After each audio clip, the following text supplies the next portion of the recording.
Wala mga lods, ipinasyal namin si nanay sa Baguio dahil yun yung huling gusto ni tatay sana pag umuwi kami ng February ng 2024. Kaso nga lang, nawala na si tatay. So pinagdasal muna namin siya sa simbahan. Pero bago kami talaga bumiyahe, nag-almusal muna kami. At syempre, saan pa nga ba? Syempre sa bida ang saya sa Jollibee.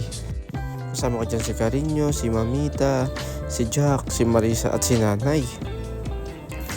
Ang gusto ko dito sa Jollibee is yung hot and spicy chicken nila. Pero wala nga lang. O, di ba nakakatuwa? Merong Madrid. At nakakatuwa din meron na silang contactless payment. Nag-i-improve ang Pilipinas. Maganda yan.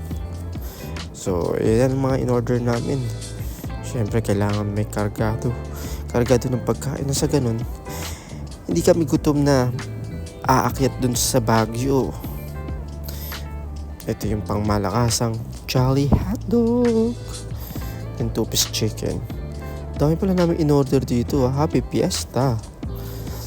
Yan.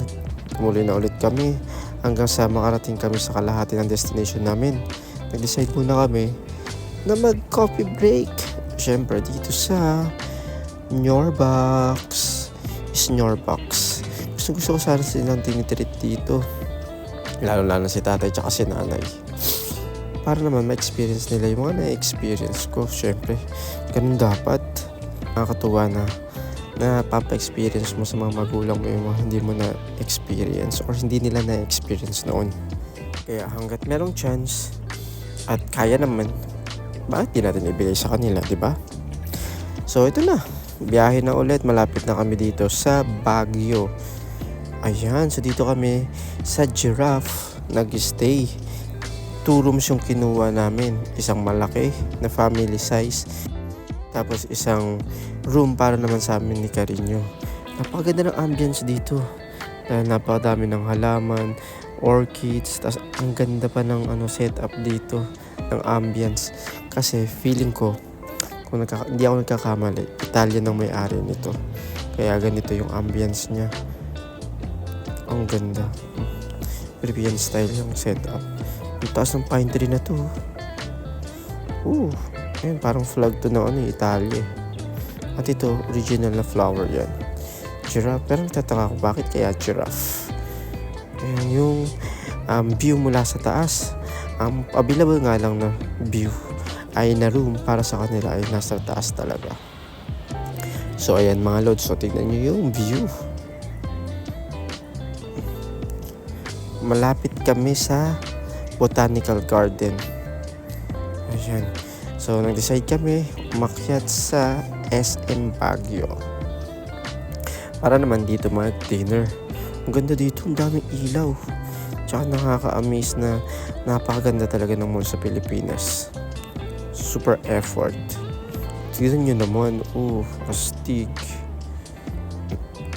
Ang Pilipinas talaga isa sa mga pinakamagandang mall na napuntahan ko. Ang ganda. Talagang mag-e-enjoy ka dito. So yan, katulad nila, picture. Si Mamita tsaka si Nanay, naging vibes na sila. Ayan. Lalo na to. Yan, maganda. Nag-e-enjoy si Nanay at sila Mamita. Ang ganda ng view. Astig. Sayang. Sana nakita ito ni tatay. Pero tingin ko kasama namin si tatay ng mga panahon na to. Ayan yung view. Sa taas ng mall.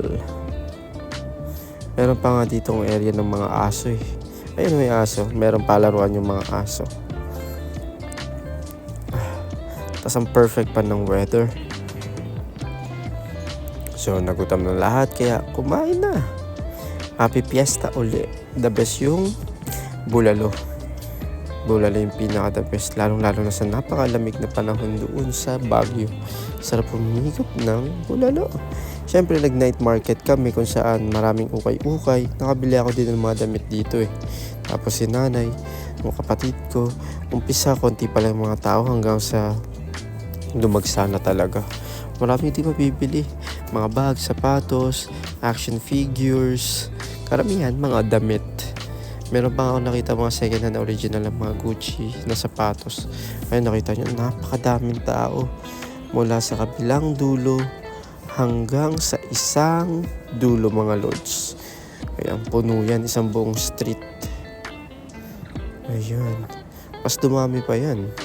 Si nanay, busy sa paghahanap na mabibili niya sa ukay-ukay. Kasi naman tignan nyo, 200 each. And 2 for 350. Saka pa. Mga 2 euro lang to mga lods. 2 to 3 euro lang makakapili ka na ng damit mo. So ito yung tsura ng aming room. Hindi ko lang nakunan yung kalananay kasi pagod na kami talaga. So yan lang muna ang lods. Next time yung sa La Union naman. Thank you for watching.